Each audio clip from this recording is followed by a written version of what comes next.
జై శ్రీరామ్. ఈ కథలో మనము హనుమంతుడు మరియు అంజనాదేవి గురించి తెలుసుకోబోతున్నాము. లాస్ట్ వరకు తప్పకుండా చూడండి, వినండి. ఒకప్పుడు స్వర్గలోకంలో అంజన అనే అప్సరస ఉండేది. ఆమె చాలా అందంగా వినయంగా ఉండేది. కానీ ఒకసారి ఆమె అనుకోకుండా ఒక మహర్షిని అవమానించింది. దాంతో ఆ మహర్షి కోపంతో ఇలా శపించాడు, నీవు భూమిపై వానర రూపంలో జన్మించాలిగాక అని. అప్పుడు అంజనాదేవి చాలా బాధపడి క్షమించమని ప్రార్థించింది. అప్పుడు మహర్షి ఇలా దయతో అన్నాడు, నీవు పరమశివుని భక్తితో ప్రార్థిస్తే శివాంశంతో జన్మించే మహావీరుడికి తల్లిగా పుడతావు.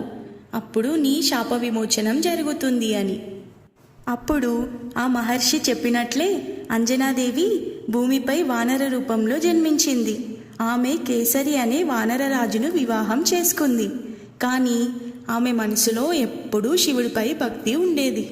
అలా ప్రతిరోజు అంజనాదేవి ఒక అడవిలోకి వెళ్ళి పర్వతంపై కూర్చొని పరమశివుని కోసం కఠిన తపస్సు చేసింది.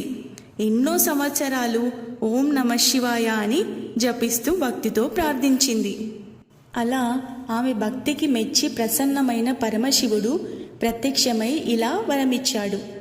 అప్పుడు పరమశివుడు అంజనాదేవితో ఇలా అంటాడు, నా అంశంతో ఒక మహాశక్తివంతమైన కుమారుడు నీకు జన్మిస్తాడు.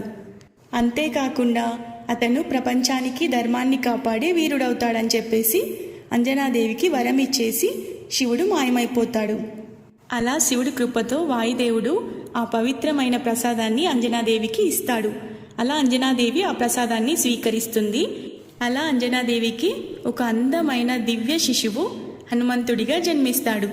అంతేకాకుండా ఆ బాలుడికి అపారమైన శక్తి, ధైర్యం మరియు దివ్య తేజస్సు కలవాడని చెప్పేసి దేవతలందరూ ఆశీర్వదిస్తారు. అలా హనుమంతుడు ఎదిగే కొద్దీ అల్లరల్లరిగా చేసేవాడు.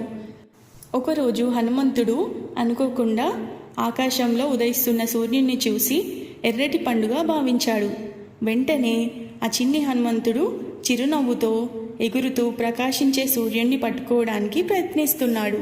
చుట్టూ మేఘాలు, బంగారు కాంతులు హనుమంతుడికి ఎంతో అందంగా కనిపించాయి. అలా ఈ చిన్ని బాలుడైన హనుమంతుడు సూర్యుని దగ్గరికి వెళ్ళడంతో దేవలోకం కంగారు పడింది. అలా ఇంద్రుడు ఐరావతంపై కూర్చొని హనుమంతుడి పైన వజ్రాయుధాన్ని ప్రయోగిస్తాడు. అలా ప్రయోగించడంతో హనుమంతుడు ఆకాశంలో నుంచి కింద పడిపోతాడు. అలా ఆ చిన్ని హనుమంతుడు గాయపడటంతో వాయుదేవుడికి చాలా కోపం వచ్చింది. వెంటనే వాయుదేవుడు గాలిని ఆపేశాడు. అలా ప్రపంచమంతా శ్వాస తీసుకోలేక ఇబ్బంది పడింది. అలా భూమిపై మనుషులు, జంతువులు గాలి లేక ఎంతో ఇబ్బంది పడుతున్నారట.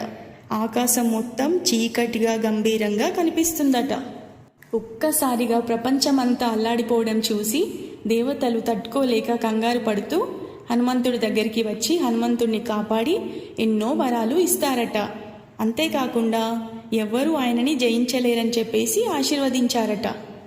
అలా పెద్దయ్యాక హనుమంతుడు శ్రీరాముడిని కలుసుకున్నాడట. అప్పటి నుండి ఆయన శ్రీరాముడికి అత్యంత భక్తుడిగా మారాడట. అంతేకాకుండా రాముడికి ఎంతో సాయం చేశాడట. సీతమ్మను వెతకడానికి హనుమంతుడు ఒకే దూకుడుతో సముద్రాన్ని దాటాడట. ఆయనను చూసి, ఆయన శక్తిని చూసి అందరూ ఎంతో ఆశ్చర్యపోయారట. అది చూసిన రావణుడు హనుమంతుని తోకకు నిప్పంటించాడంట. హనుమంతుడు తన శక్తితో లంకా నగరాన్ని దహనం చేశాడట. అలా హనుమంతుడు జన్మించిన రోజున హనుమాన్ జయంతిగా భక్తులు ఎంతో భక్తి శ్రద్ధలతో జరుపుకుంటారు. ఈరోజు హనుమాన్ చాలీస చదివితే ధైర్యం, శక్తి, విజయాలు కలుగుతాయని నమ్మకం. జై హనుమాన్. ఈ కథ కనుక మీకు నచ్చినట్లయితే మా ఛానల్ని సబ్స్క్రైబ్ చేసుకోండి, లైక్ చేయండి, షేర్ చేయండి అండ్ కమెంట్ బాక్స్లో జై శ్రీరామ్ అని కమెంట్ చేయండి. మరిన్ని వీడియోస్తో మీ ముందు ఉంటాము. అంతవరకు stay tune to our channel. Bye.